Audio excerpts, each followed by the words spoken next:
who we're looking to win in the American League playoffs, the National League playoff picture is still up in the air, and more overreactions on green light. You're watching The Lineup.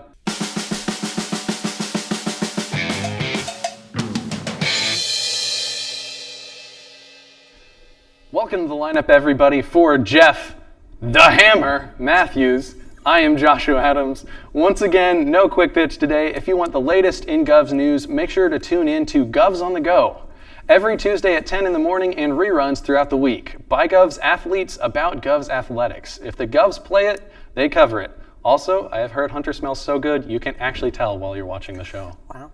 Yeah, it's pretty amazing. We've reached playoff baseball in the American League. While the National League still has much to be decided, the more civilized American League can rest easy as they play their last few games without the stress of it deciding how they look back on this season. Jeff, we'll start with the wild card game. Really interesting with the Yankees hosting the A's. Who are you looking for to come out on top in that matchup?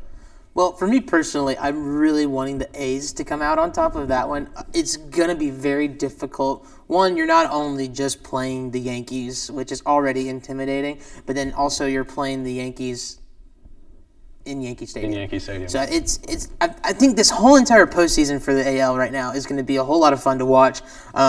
But for me personally, I'm looking for the A's. Yeah,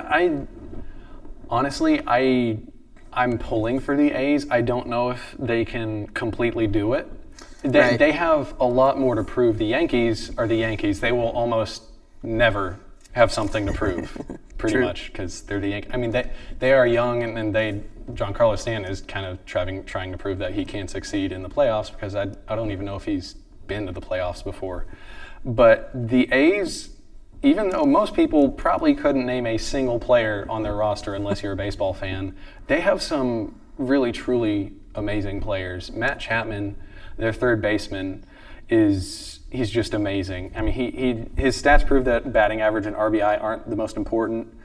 281, which is a great batting average, but he only has 68 RBIs. But again, he has a WRC plus of 140, which means he's 40% better than a league average hitter, which is just spectacular. So we're both saying A's? We're both in agreement on tonight. Okay, I'm at least pulling for the A's. Whoever wins the wild card play-in game, they'll move on to face the formidable Boston Red Sox. The Red Sox are quite scary. Honest to goodness, I don't know if they have a weakness in their roster. Mookie Betts is an amazing hitter, second 30-30 player this year, along with Jose Ramirez. And then you have the triple crown threat of JD Martinez, who just won't stop hitting home runs at this point. He's not going to. No, he's not. I mean, he's gonna. He comes through. Mm-hmm. He does every single time he gets. I mean, obviously not every single time. It's baseball. But it seems like when he's up there in a big spot, JD Martinez comes through, because he's been around. He's been in the league a while. I think he's about 29 or 30 or so. So he knows how it feels. He knows what he's doing.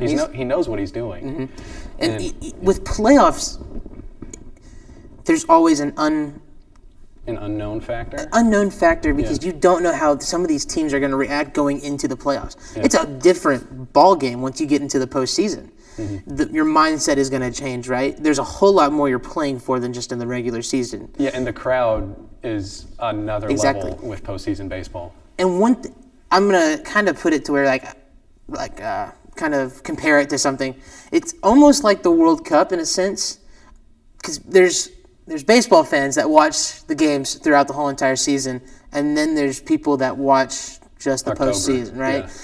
And so you add all these fans, and there's just so much more excitement. There's so many more people, they're going to sell out stadiums and ball fields, and it's going to be different. And I'm curious to see whose team is going to be able to handle the pressure, and who's going to crumble. See, as far as handling the pressure goes, I would say the Red Sox are more suited for handling the pressure. If the Yankees win the wild card game, Yankees-Red Sox in the ALDS, almost said NLDS, that's going to be a highly watched series. That's going to be very, very big.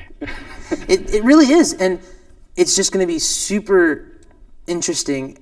The Red Sox, they've always been a big name in baseball. They've always been someone that they've always been in the talk, it seems like, right? Even if they weren't succeeding that well, they're always, it's the Red Sox. They're one of the teams that people know. The Red Sox, the Dodgers, the Cubs, the Yankees. So, but Red Sox versus Yankees or Athletics, who do you have? If Boston plays the Yankees, I'm choosing Boston. If Boston plays Athletics, I'm still going to want to pull for the A's. You're still saying A's? Okay, I'm saying Boston. Red Sox Yankees or Red Sox Athletics, we can only make educated guesses as to what it'll be. The other ALDS matchup on the schedule is set. The Astros have home field advantage against the Indians. It's really hard to go against the Astros. They're defending World Series champions. They have that ridiculous starting rotation. They have the best overall ERA in the bullpen, 3.02, which, come on. Yeah. I mean, you can't. Good gracious. It's also the least used bullpen in baseball.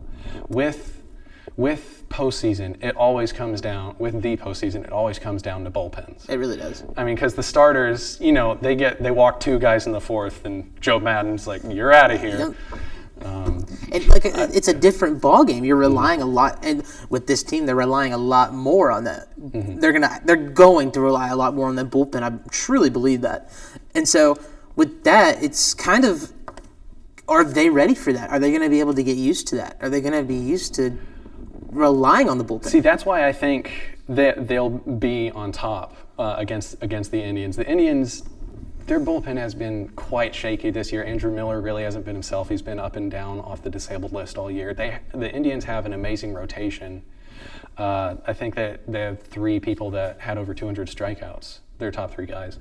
But they don't necessarily have a bullpen. And I just don't see the depth on the Indians to compete with the Astros, because they have players on players on players. Yeah. And then they have guys that are succeeding that you're like, who is this guy? Who is you? Who is you? But that's why I think the Astros will come out on top of the Indians, because their bullpen is the least used in baseball, and they played last year. And made it to the World Series and won the World Series. Right. This bullpen helped them win the World Series in that slugfest of a World Series against the Dodgers. So they know what it feels like. They won't be intimidated by the moment. And I think they're hungry. I think they want to get another one, because I think, don't get me wrong, I think when they won the World Series, it was definitely an exciting moment for them. And then now I feel like they want to come out here and they want to put it in everyone's mind that, like, they belong in this picture. It wasn't a fluke about us winning that. Like, we actually belong here. And even throughout this season, I think that they've done that.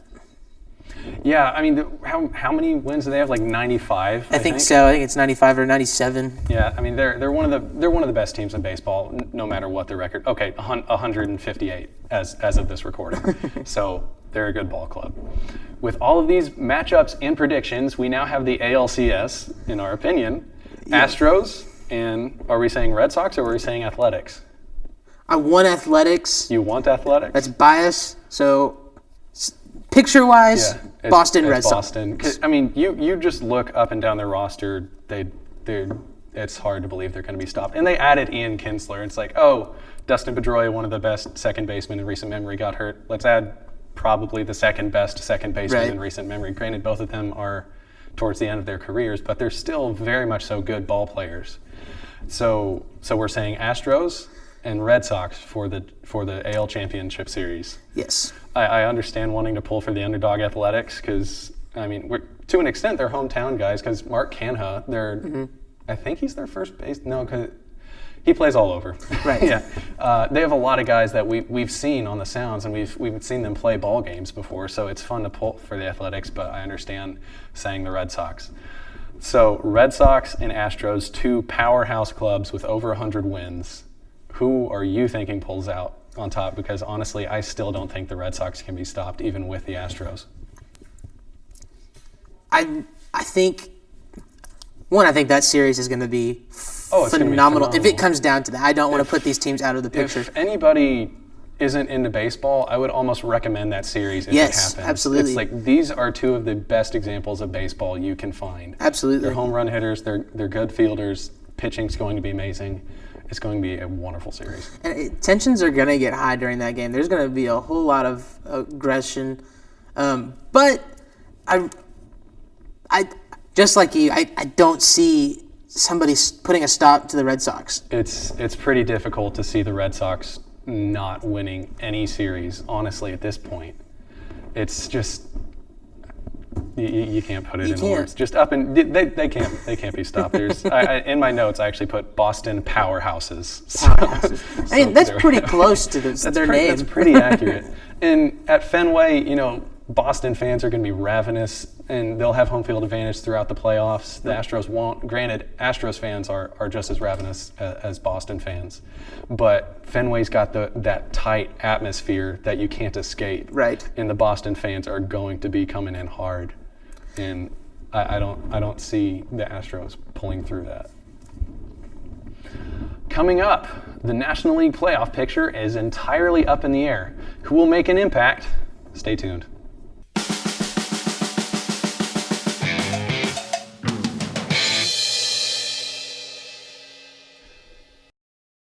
Thank you for tuning into the lineup. Jeff, the Hammer, Matthew, Joshua Adams. Just as the season was, the National League playoff picture remains very competitive. With only 4 games left on the schedule, it could be the Cubs and the Dodgers at the top of their divisions, or the Brewers and the Rockies could take away the crowns that each of the teams have held for the last few years. First, the Braves, who are the only team that have clinched their division so far. The Cubs and the Brewers have clinched playoff spots, but your Braves have clinched the division. Mm-hmm. Who are you looking out for in October? Because it's going to be fun. Here's my biggest problem. I'm a big Braves fan. And I'm looking at this picture. It's just not looking good for the Braves. They've played wonderfully in their division. I think they've turned heads. Their young players are living up to their expectations. However, the most likely teams that the Braves are going to be playing are going to be the Dodgers or Rockies, in my opinion. Unfortunately for the Braves versus the Dodgers are 2-4. Mm-hmm. And then the Braves versus the Rockies are 1-5. I'm not feeling very confident. See, but season series doesn't necessarily mean anything towards the playoff series. But you have something to say about that. I don't agree with that necessarily. Okay. I think the Braves' mentality is definitely, we talked about it right before we went to break. We're talking about playoffs are different, your mentality is different, and I think the Braves, their mentality has shifted. I think the Braves' mentality is already in playoff mode now, because, well, they clinched the division. They're the first National League team to clinch the playoffs, I believe. Right. And now it's kind of like, I don't know if they're going to be enough. Waiting until the 7th inning, like the Braves have done, game after game, to actually start scoring runs, I don't think it's going to do well. See, that is something that I've witnessed the Cubs do. It seems like the first at-bat, they're completely on their heels. The second at-bat, they're kind of getting there. And then the third at-bat, they're right on the pitcher. And to an extent, that is an approach. It's not necessarily a manageable approach, because you do need to succeed those first and second at-bats. But using those first and second at-bats and learning from it and seeing what the pitcher has that day to have the best third and fourth at-bat you can, I don't know. I mean, it's you weigh the options. Right. I mean, how does the Braves bullpen picture look? See, earlier in the year, I feel like it was a little rough, and then they kind of grew into it.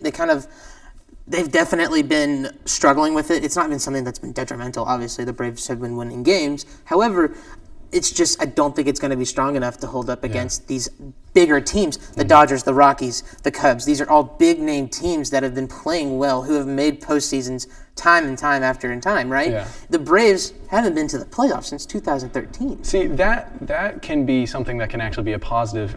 Like with the Cubs in 2016, their lack of experience almost helped them not understand the moment. Right. So they weren't overstressed by the moment, which... Right.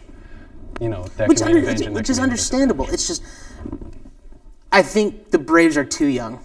You think they're too young right now. Yeah, I understand that, but no matter what, it's going to be a fun team. It will be.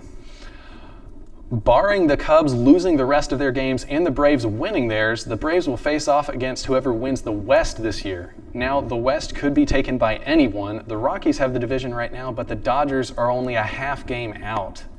And I have no idea. I have honestly no clue who's going to win. The Dodgers, we've mentioned it time and time again on the show. They came into the year looking like they were going to come out on top and, win, 105, something like that. Corey Seager got hurt, had to get Tommy John surgery. At one point, I think their entire rotation was on the disabled list. It's just, it hasn't come together to them all at once. And honestly, the Rockies, you have to give them credit. They saw the opportunity and they've taken it. Trevor Story has been great, and they have had some great pitching that has helped them along. Adam Ottavino, he has one of the best sliders I've ever seen. It is, it's a video game. Like, honestly, MLB The Show doesn't even move his slider enough. You can't, as a right-handed hitter, there's nothing you can do. You're expecting mid-90s, right? And then it hits in the left-handed batter's box. There's nothing you can do about it. But he can, at most, pitch 2 innings a game. So it all comes down to bullpen. But we're not even talking about the playoffs yet as far as the West goes. We don't even know who's going to win, because half a game, that's one night of the Dodgers winning and the Rockies losing, and then they've traded it half games again. Right. So we don't know who's going to come out on top. Honestly, the Dodgers have the pedigree, because the Rockies don't necessarily have that history of success. The Dodgers, I think it's maybe even their 4th or 5th year winning the West in a row. Right. So they've had sustained success, and there are teams that would beg for a stretch like that, but they're not hungry. I mean, they're still hungry because they haven't won that World Series in 60-something years. I'm going to say this. Talking about right now, we're looking at this picture, we're looking at the Dodgers, and we're looking at the Rockies, and we're trying to figure out who's going to be coming out on top of this division, right? Well, I'm looking at this stuff right here, and the Rockies are playing the Phillies right now, right?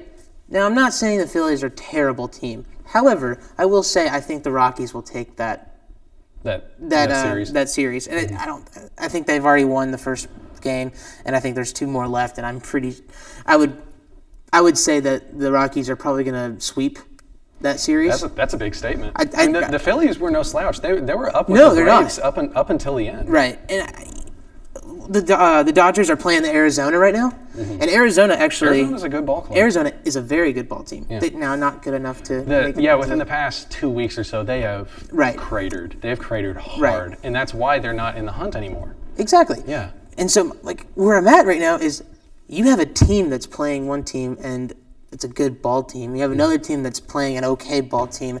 Right now, I'm going to go ahead and put the Rockies at winning the West. Okay, so... yeah, I mean, pretty much. I don't have any issues with that. Yeah, I understand. That makes more sense, right? I can't argue that point of view. You can make an argument for the Dodgers or the Rockies winning the West. The battle for the top spot in the National League. Both the Brewers and the Cubs have made the playoffs, but where they will be seated is up to how each team plays their last few games. The Cubs have the division lead by a half a game right now, and honestly, I don't know if the Cubs have it locked up. I mean, a half a game is nothing. No, as I just said, that's one night of you losing, to a little bloop over the second baseman and them succeeding by a little bloop over the second baseman against who they're playing. And this is where the crapshoot of 162 games comes in. It's all about the marathon, not the sprint. But in this case, the Cubs need to sprint, as do the Brewers. The Brewers have been an amazing ball club this year. They really, really are a good ball club. They are, and I think we've talked about it before. We talked about how the Brewers, I feel like they kind of turned heads, and how, I don't think many people put them in this position that they're in now before the season started. Yeah, people thought they might do well, but not necessarily 90-something games. Right, battling it out with the Cubs. I don't think people put that. Or maybe for a wild card spot. Right, I don't even think they put it that far. And so it's a lot of fun to see the Brewers actually playing this well. Although, as a Braves fan, it's not that great for me, but I think they swept us in our series with them, so that makes me a little salty. But other than that, I would love, and I'm sorry to say this, I'd love to see the Brewers actually win the Central. Actually win this one. Honestly, and don't tell anyone. Oh, man. To an extent, I can see that happening, and to an extent, I am pulling for the Brewers. To an extent. Obviously, Cubs fan, I think fourth generation Cubs fan since like the 1800s or something. My family's been Cubs fans. But the Brewers are really special. I love Craig Counsell as a manager. You know, it's funny seeing, a 16-year-old managing ball club. He's not 16. He just has the baby face going on. I think he's 40-something. But Christian Yelich is an amazing ball player. He's going to win the MVP. It's not going to be Baez. I would agree with that. Yelich has the MVP. Lorenzo Cain is a spectacular center fielder. Amazing glove, amazing reads. Great contact hitter. I mean, they have hitters up and down that order. They have one of the better duos in baseball. Not necessarily in as far as the bullpen goes. Not necessarily the best bullpen, but Hader is amazing. I mean, he's struck out an unbelievable number. I think he's like 140 as a reliever, which some starters don't even have that. Right. And Jeremy Jeffress is one of the most valuable relievers in baseball, and he's their closer. So having those guys, Hader can go 2 innings, sometimes even more than that. So, you play those 6-inning ball games, getting it to Hader and Jeffress in the playoffs, you might be able to pull something out there. When was the last time the Brewers were in the postseason?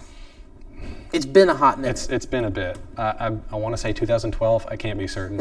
I think it's around that time. Yeah. I think it was probably right around with the Braves. I think it's a lot. It's probably 2012, 2013. My point is, back to what we were talking about, are the Brewers going to crack under pressure? And can they handle it? Especially going up against a big ball club. The Cubs have more pressure, but the Brewers have more to prove. So I think it's the Brewers. Honestly, I'm calling Brewers. On the other side of the break, your favorite part of the show, green light.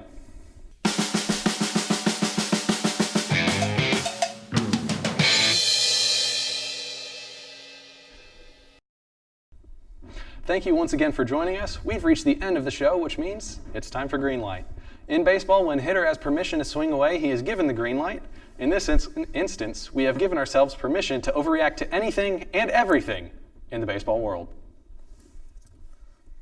The Cleveland Indians became the first team ever to have 4 pitchers with 200 strikeouts, which is a big reason for their success this season. Another reason is playing in one of the worst divisions in recent memory. In Ian Desmond's 2 years in Colorado, he has proved the old adage true. Sign with Colorado, immediately have worse batting stats all around. Wait, that's not right. Carlos Gomez was fined $10,000 for voicing his displeasure with an umpire. Quote, if anyone needed to be ejected out of tonight's game, it was Andy Fletcher, end quote. Followed by 2 exclamation points, which is the adult equivalent of a 12-year-old saying on Xbox Live, no, you. The Braves have clinched their first playoff appearance since 2013, which is great. And they did so without having to play in the wild card game, which is also great. They are yet to face their biggest challenge, however, the infield fly rule. What could be Bryce Harper's last year with the Nationals ended as each of his last seasons have, without a playoff series win. Bryce is crying all the way to his future $400 million contract. I meant to do this earlier. It's time to celebrate because the Braves have made the playoffs.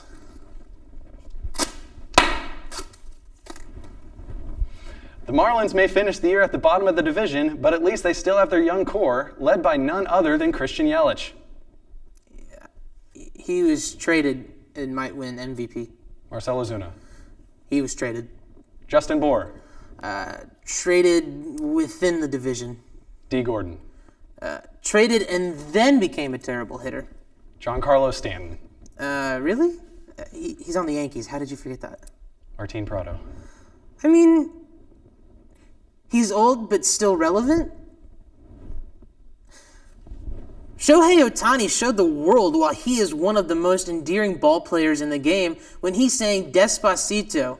Unnamed sources say next he's aiming to get Canadians on his side by singing Bryan Adams' Straight from the Heart, followed by Sum 41's Fat Lip. The Oakland A's have clinched their first playoff appearance since 2014.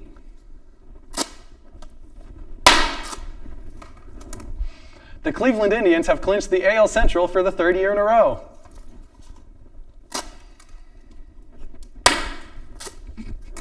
The Boston Red Sox have broken their all-time record for wins and have home field advantage throughout the playoffs.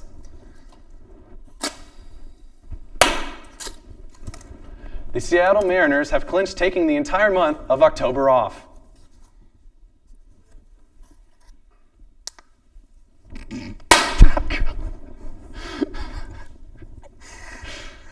As he continues to stay hot, Christian Yelich could become the first ever person to win MVP before hitting puberty.